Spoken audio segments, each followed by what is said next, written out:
Dobrý den, vítejte u dalšího dílu pořadu Svět očima Raptora. Dnes si probereme následující témata. V okrese v provincii Zhejiangu se spouští nové finanční programy na podporu zemědělské produkce. 24hodinová stávka německých strojvedoucích začala ve středu ve 2 hodiny ráno a pro osobní vlaky a v úterý v 18 hodin pro nákladní dopravu. Tisíce lidí protestují proti fiskálnímu poklesu EU a požadují více výdajů na sociální zabezpečení. Hlasování v ruských prezidentských volbách začne v pátek. Pro letošní volby je zavedeno několik nových pravidel. Jihoafričtí uživatelé průmyslového plynu spustili poplach kvůli obavám o dodávky. Poté, co společnost Sasol oznámila snížení těžby od roku 2026. V okrese v provincii Zhejiangu se spouští nové finanční programy na podporu zemědělské produkce. In a greenhouse in Nanji County, workers are diligently placing cucumber seeds into seedling trays, with plans to expand the area under cultivation to 20 hectares this year. The agricultural enterprise faces some significant financial pressures. This year, it's the first time for us to upscale our area under cultivation. The primary expense is the steel pipes, which mainly make up the framework, so it costs us nearly 150,000 yuan per hectare to set up the necessary infrastructure. After conducting on-site assessments, local agricultural bank officials provided the company with doorstep assistance, processing a special 1 million yuan loan. During the springtime farming season, when we have the need to purchase raw materials or products, they would come to visit us and promptly facilitate the whole loan process. Financial regulation agencies are currently mobilizing banks and insurance institutions to ramp up specialized agricultural lending throughout the province. The Zhejiang Rural Commercial United Bank, for example, has coordinated a total of 50 billion yuan in special funds, with a primary focus on bolstering the dual strength of technology and machinery in agriculture and addressing the shortfall in the procurement of spring farming supplies. In addition to increasing funding, the local authorities have also tailored financial services for agricultural enterprises and farmers. In Lishui City, a livestock company recently secured the province's first 10 million yuan mortgage loan using livestock barn as collaterals. This way, the company enjoys preferential interest rates, saving at least half of the costs needed for the new investment. The whole process was extremely convenient. I only had to make one trip, and within less than a month, the first installment of funds was already disbursed. Currently, the People's Bank of China Zhejiang Provincial Branch and the Department of Agriculture and Rural Affairs of Zhejiang Province have jointly promoted a new policy that explicitly states that livestock, such as pigs, cattle, and sheep, as well as aquaculture products and live aquatic organisms, are allowed to be used as collateral for loans. This initiative aims to tackle the challenge that livestock farmers face in having an inadequate supply of working capital. 24hodinová stávka německých strojvedoucích začala ve středu ve 2 hodiny ráno pro osobní vlaky a v úterý v 18 hodin pro nákladní dopravu.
Ich komme schlecht zur Arbeit und schlecht wieder nach Hause.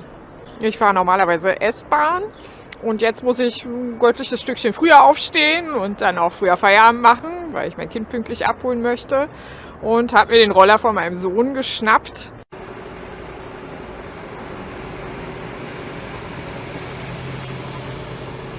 Tisíce lidí protestují proti fiskálnímu poklesu EU a požadují více výdajů na sociální zabezpečení.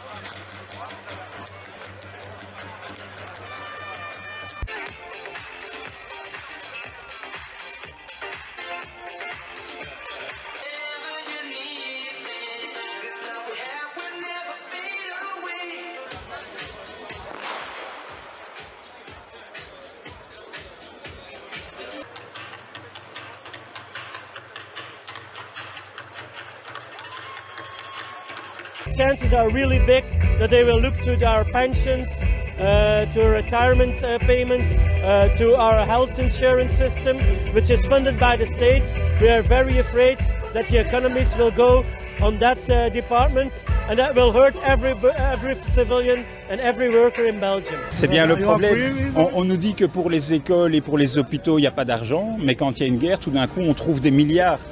Alors, prenons quelques milliards aussi pour les écoles, pour les hôpitaux et pour l'avenir de nos enfants, pas seulement pour faire la guerre.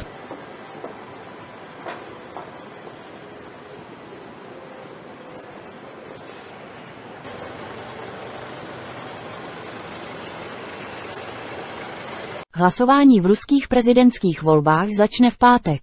Pro letošní volby je zavedeno několik nových pravidel.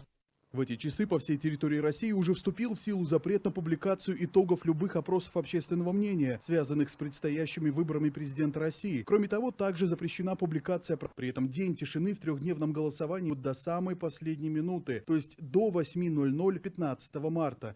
При этом, где бы и как бы ни проходило голосование, за порядком будут следить сами власти. Ростелеком уже провел киберучения на случай компьютерных атак на системы голосования. В Общественной палате 14 марта всероссийская перекличка штабов наблюдателей уже состоялась. Отдельно хочу отметить, что уже сейчас участники общественного наблюдения сталкиваются с угрозами и провокациями.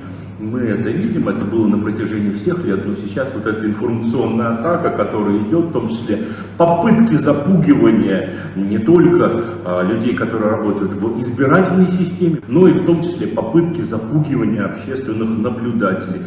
Сразу скажу, по каждому вопросу мы будем передавать информацию в правоохранительные органы. Каждые попытки запугивания будут отдельно расследоваться, и виновные будут найдены и отвечать по всей строгости закона. Это очень важно. Прошли курсы и общественные наблюдатели. Главный российский центр наблюдения заработает. ЦИК будет фиксировать поступление протоколов с участков в каждом. Ух, как все технологично. Убедиться можно лично. В интернете, посмотрев на портале ЦИК.РФ. Самые первые участки откроются 15 марта на Чукотке и на Камчатке. В 8 времени открытия избирательных участков. Стоит отметить, что понятие «впервые» вообще отличительная черта голосования 2024. За сам президентский пост впервые с 2008 утра по местному времени или в полночь по Москве. Члены комиссии уже дежурят в школах. Это традиционно самое популярное место для оборудования избирательного участка. Без информационного шума и мусора четче оценить и программы работает уже к раннему утру 18 марта. Дмитрий Маслак, Егор Кузнецов, CGTN, Россия, Москва.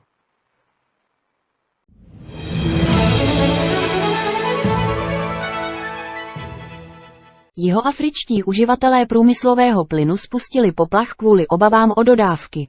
Poté, co společnost Sasol oznámila snížení těžby od roku 2026. As South Africa grapples to get a handle on electricity shortages, another crisis is looming. Industrial gas users are scrambling after petrochemicals giant Sasol pulled the plug on natural gas supply from 2026 as reserves dry up in Pande and Temane in Mozambique. The primary manufacturing sector in South Africa is deeply reliant on the use of natural gas. and has been for the last couple of decades, 20 years to be exact. In order to make the necessary infrastructure investments possible, we need to commit as a country by June this year, in the next 4 months, to the volumes that we will need. Large users such as Consol Glass, Ilovo, Nampak, Mondi, and ArcelorMittal contribute over $15 billion to South Africa's GDP. The impending crisis could spell disaster for the industry and place over 60,000 jobs at risk. You're talking steel, construction, aluminium, FMCG, packaging, chemicals, and so on, agriculture. They all deeply sort of impacted by this. And we have to find a solution. The switch to anything else is not apparent at this point. We have to find the gas. Minerals and Energy Minister Gwede Mantashe has moved to allay fears of a possible day zero. He has assured the country of a new agreement that is being signed with Mozambique for the delivery of 200 petajoules of gas. We have also made some discoveries of gas in South Africa. First of all, in Mpumalanga, discovered gas. Number 2, Total discovered gas of the southeastern coast, want that gas to be commercialized. So we are quite serious about energy. Demand currently sits at around 50 petajoules, but a master plan to include gas as an alternative energy source is on the table. Gas power is a critical component of African energy transition. Given the increase of global LNG demand and supply, it is critical for the Southern African Development Corporation, SADC, to invest in development of upstream petroleum industry, place itself as key player in the supply of these critical resources. Oil and gas exploration in South Africa has come up against fierce resistance from environmental groups. But the clock is ticking. There will be dire consequences should South Africa run out of gas in 2 years. Beryl Oro, CGTN. Děkujeme, že jste sledovali náš pořad. Nashledanou u dalšího dílu pořadu Svět okem Raptora.